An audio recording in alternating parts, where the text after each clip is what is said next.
Sotuvimizda xolodilnik balantidan 2014-yil Kia Bongo e'lon ko'rishdan oldin bitta like bosib yurakchani qizartirib qo'ying. Oltariqli obunachimga qarashli 2014-yil 133 dizel turbinali motor.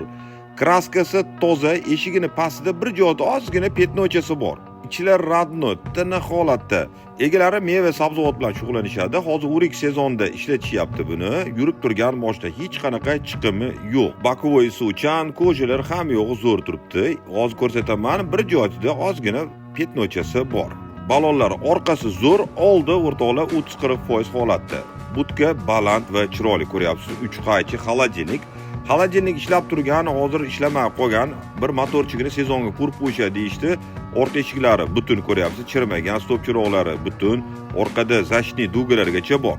Yonida eshigi bordan ko'pchilik shundan xohlaydi. Zapaska katta, kichigi joyda. Orqa baloni habelet hisobda 100% yangi. Kraskani ko'ryapsiz, ozgina tagida bir qarich ham chiqmaydi.